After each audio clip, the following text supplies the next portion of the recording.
Halo Sobat BTB, selamat datang di UBI, Ulas Bendungan Indonesia. Bersama saya, Dia Putri, dan Balai Teknik Bendungan akan mengajak teman-teman semua untuk mengetahui hal-hal menarik khususnya seputar bendungan di Indonesia. Nah Sobat BTB, podcast kali ini dia kedatangan bintang tamu yang spesial. Beliau ini sudah terkenal di BTB dan juga teman-teman Sisda pasti sudah tahu. Beliau ini sebagai Kepala Seksi PEDI. Boleh diperkenalkan Bapak Widi Pradipta, boleh menyapa Sobat BTB terlebih dahulu. Halo teman-teman semua. Sebelum perkenalan mungkin saya sedikit pantun. Ya. Boleh Pak. Boleh ya. Pak Markum sarapan pagi. Cakep. Makan roti dengan bubur. Cakep. Assalamualaikum, selamat pagi. Kita riang hati bersyukur. Wah, luar biasa memang. Satu lagi. Wah, ada satu lagi Pak. Gimana Pak? Oke. Di kaki gunung ada petani. Cakep. Sedang bicara sama bupati. Cakep. Sini ada Widi dalam acara UBI ngomongin masalah data informasi. Wah, keren sekali, luar biasa. Sudah persiapan sekali ya Pak datang ke sini. Saya harus persiapan. Ya, buat teman-teman Sobat UBI di sini, Pak Widi ini sebelumnya pasti sudah banyak yang mengenal ya di sini. Karena Pak Widi ini adalah ketuanya Sisda gitu ya Pak. Sebelumnya. Nah, boleh sebelum kita masuk, kita kan hari ini akan membahas temanya tuh Pak Widi, teknologi dan Gen Z nih Pak. Kenapa saya harus dibahas? Iya, karena kan Bapak ini sebagai ketua Sisda ya Pak mungkin. Banyak bekerja dengan teknologi dan kemudian juga Gen Z ya Pak, dengan anak-anak muda. Nah, tapi sebelum ke pembahasan tersebut Pak, kita boleh mengetahui Sisda itu apa sih Pak? Oke. Sisda, kalau kepanjangannya adalah Sistem Informasi Sumber Daya Air. Jadi, kalau di Kementerian PUPR sebenarnya itu adalah suatu wadah untuk menyampaikan informasi sebenarnya kepada masyarakat luas. Apa sih yang dikerjakan Kementerian PUPR, atau dalam hal ini mungkin di BTB kita mempunyai tugas pokok atau tugas utama itu adalah tentang perizinan bendungan. Jadi bagaimana kita menyampaikan kepada masyarakat perizinan bendungan itu seperti apa. Nah, itu adalah salah satu fungsi dari Sisda itu sendiri. Oke. Nah, tadi kan kita sudah membahas Sisda ya Pak. Nah, untuk kegiatan atau tusinya sendiri itu selain itu apa Pak? Oke. Tusi dari Sisda sendiri sebenarnya ya tadi saya sampaikan di awal bahwa untuk menyampaikan informasi kepada halayak ramai ya, khususnya di masyarakat umum. Nah, kalau boleh saya menyampaikan itu ada dua, internal dan eksternal. Jadi kalau internal itu lebih ke pelayanan di lingkungan BTB. Dalam hal ini ini sebelumnya saya informasikan bahwa Sisda di BTB itu ada 3 item di sana. Itu ada sosial media, kemudian IT, kemudian desain grafis di sana. Nah, dari 3 item tersebut itu pelayanan di internal lebih banyak sebenarnya untuk pelayanan untuk IT-nya. Jadi di kita itu kan di Balai Teknik Bendungan sebenarnya kan banyak melaksanakan Zoom di sana terkait dengan perizinan. Jadi ada beberapa masalah internet, kemudian masalah website segala macam itu disampaikan di sana. Jadi itu untuk fungsi internal ya, fungsi internal. Kalau eksternal sendiri seperti masyarakat itu kan masih belum tahu gitu ya, masih belum tahu terkait Balai Teknik Bendungan. Ada beberapa kali saya mendapati bahwa beberapa kali pertanyaan, Balai Teknik Bendungan itu berarti membangun bendungan atau tidak gitu ya. Berarti kan informasi yang atau fungsi dari BTB sendiri itu tidak tersampaikan ke masyarakat. Nah, itu menjadi salah satu fungsi atau tusi dari Sisda itu untuk menjelaskan ke masyarakat. Selain itu juga menyaring berita-berita yang tidak benar atau apa ya istilahnya, kalau bahasa sekarang itu ada hoax ya. Itu untuk menyaring dan membenarkan persepsi masyarakat untuk apa sih BTB itu sendiri. Mungkin itu yang bisa saya jelasin. Sebelumnya juga saya sebelum masuk ke BTB ini, saya juga mengiranya Balai Teknik Bendungan itu organisasi yang membuat bendungan ya Pak, bukan sebagai pemberi sertifikat atau dan lain-lainnya seperti itu. Ya. Mungkin dengan adanya sistem ini bisa memberitahu masyarakat, sosialisasi mengenai BTB itu apa, dan sekaligus mempromosikan ya Pak, Betul, tentunya. betul. Oke. Kemudian nih selanjutnya Pak, untuk di Sisda ini ada siapa aja sih Pak? Waduh, Sisda. Ya, oke. Untuk Sisda sendiri ini kan sebenarnya tim ya, bukan bekerja sendiri atau Pak Kepala Balai sendiri atau ini. Jadi sesuai dengan SK dari Pak Kepala Balai, itu ada pengarah di sana. Pengarahnya adalah Bapak Kepala Balai sendiri. Kemudian untuk ketua tim Sisda, kebetulan saya sendiri selaku Kasipedi. Kemudian ada wakilnya juga, itu ada Pak Hendra selaku PPK Kajian dan Pemantauan. Kemudian ada tim di sana, ada Pak Hesli, kemudian ada Mbak Dede di sana. Kemudian ada tim yang memang secara aktif ya, di situ ada admin publiknya, itu satu lagi itu terkait dengan Mbak Diah mungkin ya, itu dengan podcast. Kemudian ada Mas Hanif di sana untuk terkait dengan desain grafisnya, dan ada Mas Dedi di sana untuk IT-nya. Untuk Sisda sendiri ini pasti banyak kerjasama dengan pihak-pihak lain ya Pak, karena kan kita juga konten yang diupload di sosial media, kemudian juga dari bagian IT-nya pasti banyak request dari teman-teman di divisi lain seperti itu. Nah, untuk Bapak sendiri, Bapak sebagai ketua Sisda sebenarnya Bapak tidak hanya memegang Sisda kan ya Pak, pasti ada Bapak juga ikut di tempat lain seperti itu. Nah, untuk Sisda sendiri nih Pak, tadi kan sudah ada 3 ya Pak, ada sosmed, kemudian desain grafis dan IT. Untuk Bapak sendiri belajarnya seperti apa Pak? Yang paling sulit yang mana Pak yang dipelajari? Ya, kalau dari segi kesulitan memang sulit semua ya. Ada kalau di sosmed itu ada IG, kemudian TikTok yang booming baru-baru ini, kemudian terkait dengan YouTube segala macam. Ya, saya juga sangat sulit sebenarnya untuk mengikuti perkembangan zaman, tapi mau nggak mau harus belajar dengan teman-teman Gen Z semua nih yang lebih familiar dengan sosmed seperti itu. Jadi kalau yang paling susah, ya hampir semua susah sih. Karena harus belajar 3 bidang yang berbeda ya Pak, karena desain grafis apalagi ya Pak, mungkin kan karena banyak yang juga request untuk misalnya BIMTEK atau lain-lain gitu. Untuk IT juga kan kita mempersiapkan website, BTB-ku dan lain-lain juga gitu. Nah, kembali untuk sosmednya nih Pak. Tadi kan kita sudah punya sosmed BTB itu ada YouTube, kemudian TikTok dan Instagram ya Pak. Menurut Bapak yang paling susah dan paling mudah digunakan itu yang mana Pak? Kalau YouTube ya, kalau paling mudah mungkin YouTube ya, karena kita hanya melihat menonton video ya Pak, kontennya di sana gitu. Kalau TikTok mungkin ya oke lah, kalau TikTok juga sama mungkin lihat video. Tapi kalau misalnya kita mungkin dari segi ini ya, dari segi mengupload atau mungkin yang kesusahan di saya seperti itu. Gitu. Tapi Bapak sebelumnya sudah follow semua sosial media BTB Pak? Sudah ya Pak. Harus itu. Iya Pak. Nah, mungkin untuk teman-teman sobat BTB juga, kemudian juga keluarga besar BTB yang belum follow sosial media BTB, bisa di-follow ya. Nanti ada tulisan di sini.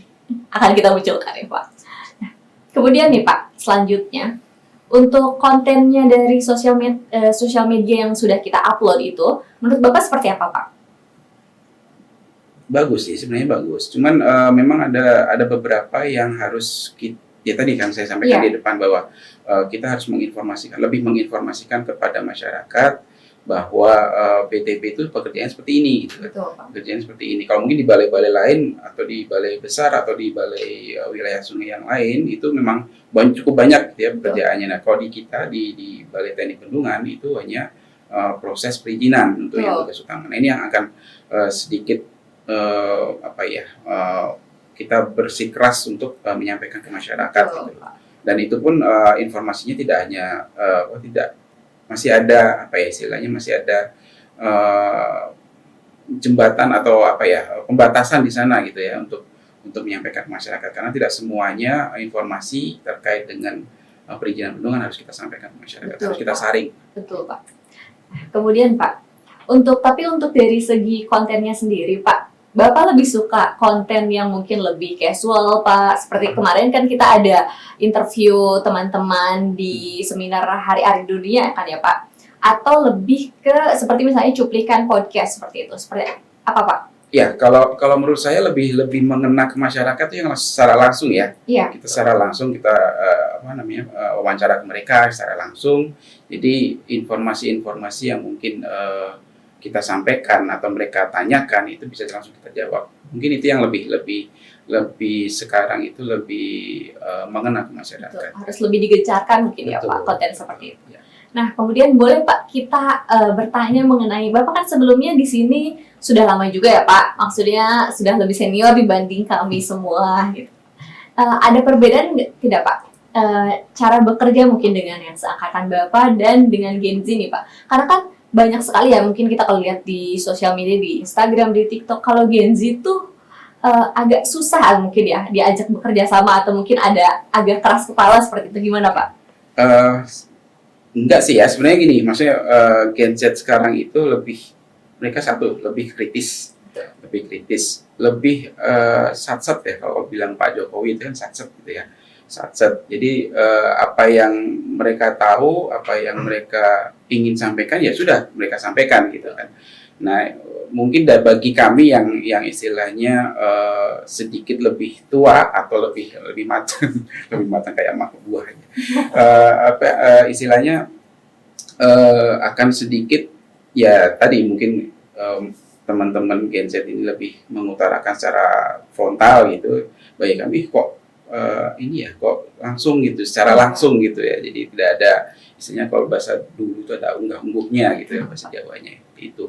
Jadi tapi secara ini nggak ada masalah sih sebenarnya. Itu karena memang perkembangan zaman ya. Jadi mereka lebih kritis, lebih mungkin vitaminnya lebih banyak. Seperti itu. Asupan makanannya udah beda ya Pak. Betul. Kalau dulu kan makannya ketela atau apa gitu. Iya, mungkin sekarang udah fast food, Ya, junk food betul. seperti itu ya Pak. Nah, tapi Pak, untuk tadi kan perbedaannya sebenarnya tidak terlalu banyak dan sebenarnya kita masih bisa bekerja sama dengan baik ya Pak. Mungkin perbedaannya dengan cara komunikasinya itu tadi ya Pak. Nah, mungkin kita juga yang Gen Z bisa lebih ada sedikit basa-basi dan sopan santunnya gitu ya Pak. Kita kan lebih karena terburu-buru satset gitu ya Pak. Jadi ingin cepat gitu. Ya, betul. Nah, kemudian menurut Bapak sendiri, waktu Bapak pertama kali masuk ke sini Pak nih, perbedaannya dengan saat ini bagaimana Pak di BTB sendiri? Kalau kita boleh bicara cerita Bapak sendiri ya Pak. Oke. Secara garis besar ya, secara umum sebenarnya sama. Cuman memang ya alhamdulillah teman-teman yang Gen Z ini bisa membawa atau merubah secara cepat nih. Jadi kebutuhan kami misalnya kayak di website ya. Di website itu memang ada kebetulan di kami itu ada masuk ke zona pembangunan zona integritas. Jadi memang harus proses informasi itu harus kita sampaikan ke masyarakat lebih cepat, lebih gamblang, lebih transparan gitu. Nah ini alhamdulillah teman-teman Gen Z ini juga lebih cepat di dalam proses misalnya kali website perkembangannya informasinya itu disampaikan sesuai dengan keinginan kami misalnya dari teman-teman bapak-bapak yang lain itu lebih cepat untuk mengakomodir lah istilahnya untuk proses-proses yang harus kami sampaikan ke masyarakat. Nah Pak, tapi sejauh ini Pak, gimana nih untuk kinerja tim Sisda sendiri bagaimana? Sudah puaskah atau gimana Pak? Jujur atau enggak nih? Boleh, waduh. Jujur atau enggak? Ya, kalau dari tim Sisda, ya oke lah, kemajuannya sangat pesat ya, terutama dari sekarang ini memang ini pengembangan Sisda untuk podcast ini kan memang untuk penyampaian informasi juga harus lebih cepat gitu kan, jadi sangat menarik gitu sebenarnya untuk ya kedepannya kalau bisa ya podcast ini akan terus berkembang terus menyampaikan informasinya kepada masyarakat lebih gamblang. Betul. Baik kalau begitu, nah sekarang kita akan meminta pendapat secara personal lagi nih Pak. Tadi kan sudah ada 3 orang ya Pak yang berada di bawah Bapak ini. Okay. Ada saya, kemudian ada Mas Hanif dan Mas Denny juga nih Pak. Nah Pak, menurut Bapak ya Pak, yang paling susah dikasih tahu Pak, yang mana Pak? Yang susah dikasih tahu. Eh, Ini kita casual aja ya Pak, sekalian. Maksudnya kan juga untuk kita sendiri sebagai di bawah Bapak mungkin kita juga bisa berbenah untuk Oke. diri kita masing-masing Ya. seperti itu Pak. eh, Waduh, ini pertanyaan yang sulit sebenarnya karena di depannya langsung. Satu mungkin yang paling susah ya karena mungkin kesibukan juga ya. Ada di Mas Hanif ya. Mas Hanif Iya. memang terus terang beliaunya ini memang tugasnya sangat banyak dari bapak-bapak ibu pejabat yang lain gitu kan. Jadi mungkin nantinya ke depannya gitu agak sedikit diprioritaskan untuk untuk menuntaskan pekerjaannya. Terus yang kedua siapa ini? Mbak Dia atau Mbak Mas Didi? Siapa nih Pak? Yang kedua nggak ada ya kayaknya ya. Udah berhenti di masa nih Pak? Ya yang kedua mungkin ke Mbak Dia ya. Iya. Mbak Dia. Jadi apa ya istilahnya saya agak sedikit mengarahkannya itu Iya. agak ini ya agak ya oke lah paling itu mungkin pembelajaran ke depan gitu. Jadi kalau bisa mengarahkannya itu agak ya lebih inilah kita lebih koordinasi lebih sering lagi. Iya Pak. Tapi paling enggak tim Sisda ini untuk tahun ini itu sudah kemajuannya cukup bagus karena beberapa sosmed yang saya senang itu ada sosmed sekarang udah ada tambahan dua lagi Iya. TikTok dan YouTube. Nanti kedepannya bisa lebih baik lagi. Mungkin kedepannya kita juga akan buat akun sosial media lain untuk Facebook ya Pak. Oke. Kemudian juga untuk informasi lainnya di website kita juga lebih menampilkan tentang program-program yang kita buat. Mungkin seperti itu ya Pak. Ya. Nah, sekarang kita akan memasuki sesi games nih Pak. Karena kita tadi kan sudah membahas Gen Z dan teknologi dan kemudian juga tentang Pak Widinya juga Pak. Nah, kita akan dia akan mengajak Bapak untuk memainkan games namanya tebak Pak, tebak singkatan seperti itu. Jadi misalnya Bapak mungkin ini ya singkatannya beberapa tuh kayak misalnya Instagram itu kita singkat jadi IG ya Pak. Oke. Seperti itu Pak. Nah, nanti akan dia sebutkan satu singkatannya, akan dia lihatkan. Nanti Bapak boleh tebak ya Pak. Oke, Bapak udah siap Pak? Kalau nggak bisa nembak nggak apa-apa ya. Tidak apa-apa Pak, kan ini kita ingin tahu aja Pak, kita sekalian main games gitu. Oke, yang pertama ini Waduh. Ita atau apa itu? Y Pak, YTTA, apa nih Pak? Wah saya nggak tahu ini apa ini. Singkatannya apa ini? Teman-teman mungkin ada yang tahu ya. Iya, Tolong dibantu saya. iya Nggak bisa mungkin ya. teman-teman yang nonton juga boleh komen di bawah ini ya. Nah, kemudian yang kedua nih, ini Waduh. Gamon. Gamon apa nih? Kayak Digimon ya. Saya takutnya taunya Digimon nih. Gagal move on ya ya. Betul sekali. Siap. Udah sering dengar mungkin ya Pak untuk Gamon Saya sendiri. dengarnya Digimon. Digimon ya. Oke, kemudian yang terakhir nih Pak. Nusa Tenggara. Itu NTT Pak. Oh NTT ya Nusa Tenggara. Ya, kalau untuk NT ini sebenarnya Pak, singkatan, Bapak mau nebak dulu Pak? Enggak, saya nggak bisa itu. Sudah, Pak. Nusa Tenggara tadi.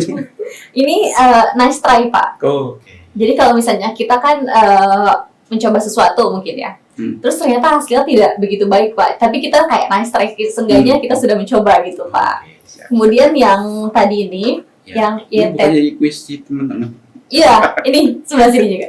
YTTA itu kan jadi ada singkatan untuk yang tahu-tahu aja gitu. Oh. Iya. Oke. Jadi misalnya kita membahas suatu hal tentang Sisda, terus di luar Pak, terus kita bilang YTTA gitu, yang tahu-tahu aja gitu. Saya nggak tahu berarti.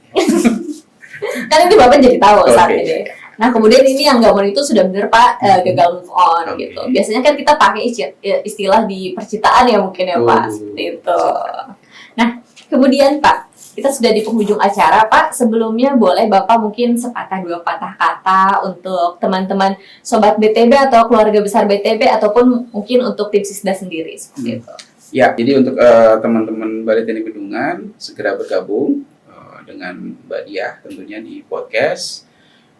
Jadi memeriahkan podcast di Balai Teknik Bendungan untuk lebih booming lagi di jagat jagat dunia maya gitu ya.